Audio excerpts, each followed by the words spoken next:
A remarkable equivalency, to be sure. To discuss more of it, Chief White House Correspondent Major Garrett is at the White House and joins us this morning. And Major, we do appreciate it. I want to begin with those remarks that the president seemed to make in defense of Vladimir Putin and the resulting moral equivalency that seemed to be drawn between the United States and Russia. As you saw, Mitch McConnell there, just one of several Republican lawmakers who have since denounced those comments. This seems to be another fight that the president is picking here. What's the political fallout, if nothing else, for a rift between him and GOP leadership? Well, it just deepens the unease that Republicans have about what this president thinks and what he might do in terms of Russia policy. Now, last week, there were some encouraging signs for those Republicans still uncertain where this White House would land in its relationship with Russia when the U.S. ambassador to the United Nations, Nikki Haley, challenged the Russians, condemned what she said was their intentional increase on the fighting in Ukraine, and said you've got to get out of there and stop your meddling in Ukrainian affairs. Republicans said, hey, okay, maybe this administration's taking the Russian threat in Ukraine seriously. But when the President of the United States not only draws this odd and historically warped moral equivalency between the United States and Russia under Vladimir Putin, but in the same breath almost is dismissive about the underlying accusations of murder, jailings, and deeply troubling mistreatment of human rights activists, dissidents, journalists in Russia, that also creates concerns among Republicans. And when you see someone like the Senate Majority Leader Mitch McConnell, who has consistently, Josh, tried to stay away from any direct clashes with President Trump, particularly about his occasionally outrageous statements, Mitch McConnell will almost always say, well, that's something he said. I'm not going to really get involved in that. I'm not going to take this on. I'm going to focus on my business. When he begins to say, this is something I'm going to draw a line about, I'm going to confront the president about, he's indicating, number one, to other rank-and-file Senate Republicans, go ahead, say whatever you need to say whatever is on your mind, giving them license to clash with the White House. And he's also sending a signal. I'm your legislative leader in the Senate. This is making my life more difficult. It's going to make your life more difficult. And that's one of the things that Mitch McConnell does when it comes to this Trump White House.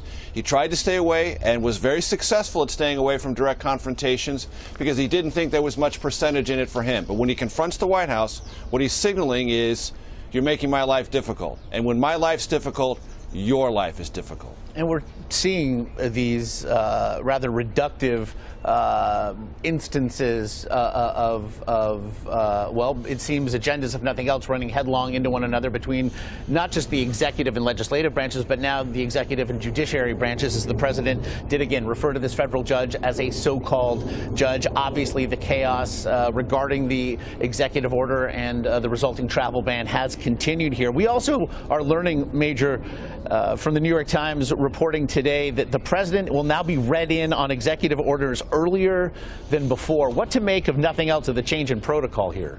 Well, we noticed that last week here at the White House. The promised flurry of executive orders slowed to a crawl, and you felt that there was a new procedure, vetting executive orders much more closely, making sure that they were distributed and those whose relevant agencies were going to be affected by those executive orders had a chance to review, weigh in, and go over the final language. And therefore, we only saw a couple of executive orders late on Friday, nothing else for the remainder of that week. So you could see and feel the process beginning to shift here. This is all a tacit admission, Josh, that the immigration executive order was badly mishandled. And the difficulty the White House finds itself in now is they can point to clarifications made by the Department of Homeland Security, revisions to the executive order announced and enforced by the State Department.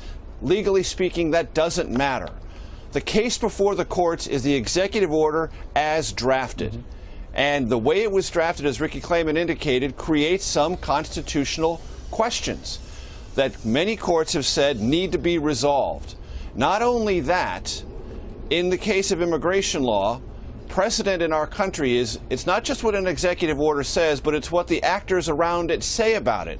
And when the president says, as he did, Christians are going to be given preferential treatment under this order, that becomes a constitutional issue as well. So it's not just the drafting of the order, it's what was said around and about it by the president. All of those things are coming to the focus of the court question, even as the bureaucracy around President Trump tries to calibrate or change the actual implementation of this executive order. It's going to be judged as it was written and as it was signed. And that's the problem for this White House. And you mentioned this idea of the tacit admission, as Ricky said too.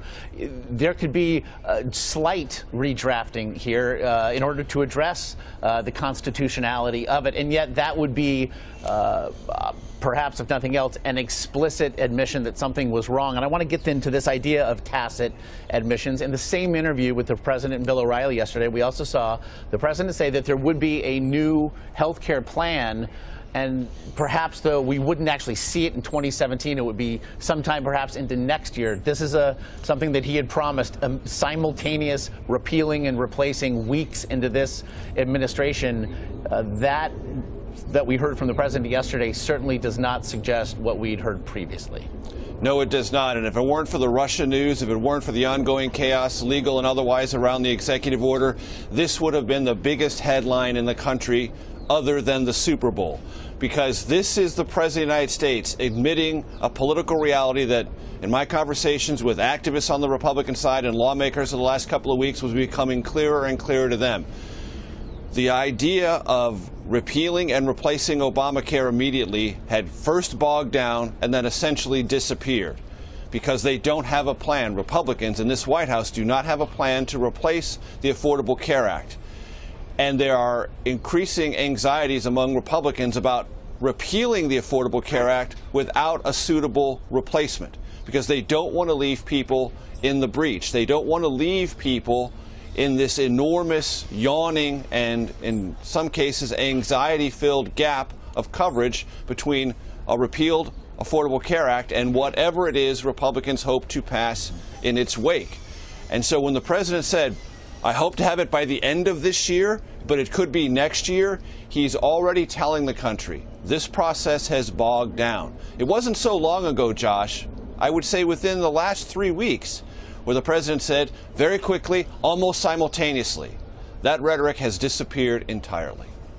Major Garrett, much I'm sure you'll be getting to on your podcast, The Takeout. I suppose you'll also be making at least passing reference to a contest of athletic achievement that we saw yesterday. Quite a game. One quick word about the Super Bowl. I'm a man without an NFL team. The Chargers have moved to Los Angeles. I don't recognize that team anymore. Nobody really cares about that but me. But as a longtime Charger fan, I am a fan of the American Football League. And the American Football League won the Super Bowl last night. So I'm all in favor of that. Keeping it old school. Iranians would do well to look at the calendar and recognize that we've got a new president in the Oval Office. That disastrous nuclear deal that the last administration entered into with Iran, as General Flynn said, should have encouraged better behavior by the Iranians. But instead, what we see, whether it be their flouting UN Security Council resolutions, banning ballistic missile tests, or whether it be the way they're arming the Houthis in Yemen, who just last week attacked a Saudi Arabian ship, what we're seeing here is hostile action, belligerent action being supported by or taken by the Iranians, and we're just not going to put up with it anymore. The president issued other orders this week, basically saying that he's going to revisit the Dodd-Frank regulations on the financial sector that were enacted after the 2008 crisis. Isn't this president sending a message to Wall Street that he's going to back off? No, the message that we're sending to Main Street is that we're going to pull back this mountain of red tape that is stifling access to capital and loans, particularly for small businesses across this country, and we're going to get this economy moving again.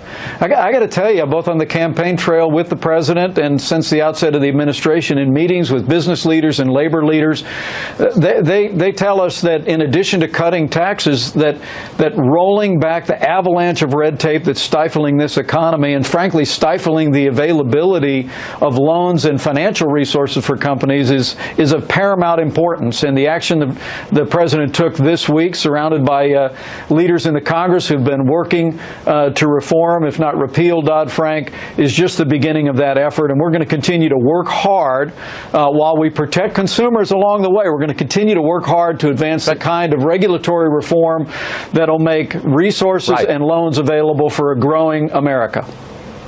But, Mr. Vice President, the market spoke on Friday. The price of Wall Street firms, their stocks, rose sharply, and the fact is that two of the key players in revisiting the rules are going to be Steve Mnuchin, the Treasury Secretary, and White House advisor Gary Cohn, and they are both former top executives at Goldman Sachs. That sure sounds like you're aiming at Wall Street, not Main Street.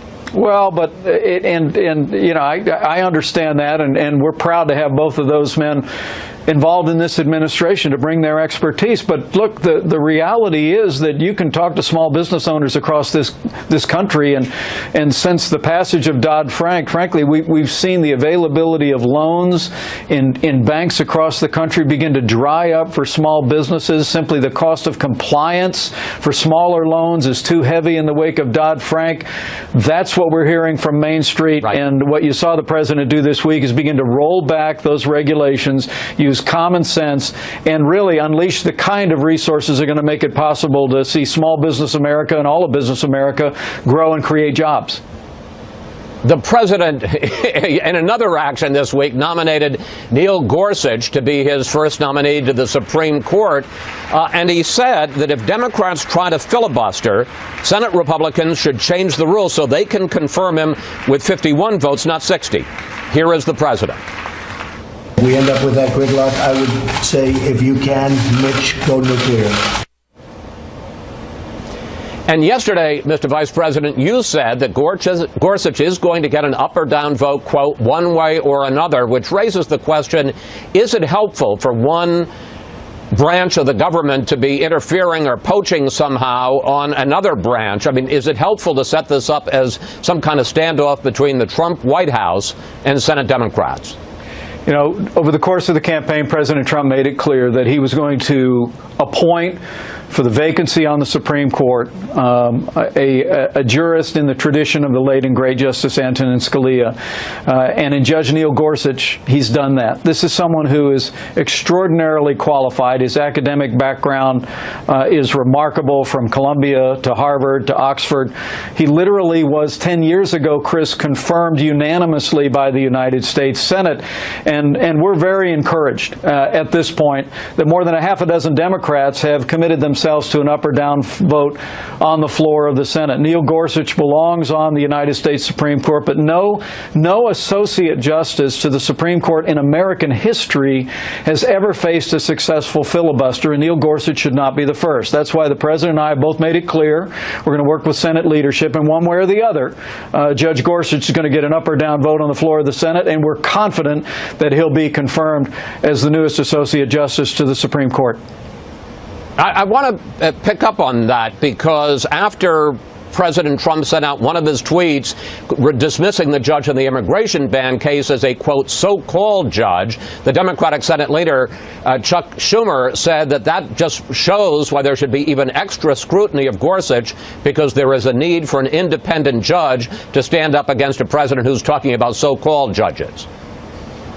Well, I think it just shows, frankly, I just think it shows how Senator Schumer is going to reach to anything to try and continue to obstruct the nomination of Judge Gorsuch to the Supreme Court. But that's nothing new. I mean, I got to be honest with you, it's really been surprising to me since the advent of this administration to see the obstruction by Senator Schumer and Senate Democrats of one cabinet nominee after another. I'm going to be called on next week for the first time in American history as vice president to cast the deciding tie-breaking vote for a cabinet nominee. Chris, that's never happened in the history of this country, but I think it shows the level of obstruction by the Democrats in the Senate, and the American people are tired of it. They want to see the Supreme Court have a new justice.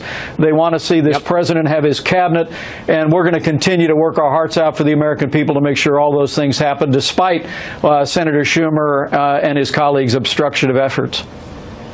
And in 10 seconds, Mr. Vice President, how confident are you that you have the 50 votes so you can cast the tie-breaking vote to put Betsy DeVos in as Education Secretary? 10 seconds. We're very confident that Betsy DeVos is going to be the next Secretary of Education. It'll be my high honor to cast the deciding tie-breaking vote on the floor of the Senate next week. Mr. Vice President, thank you. Thank you for your time. It's always good to talk with you, sir, and I know you're headed here to Houston for the Super Bowl and that you're bringing 2 wounded servicemen with you. Safe travel.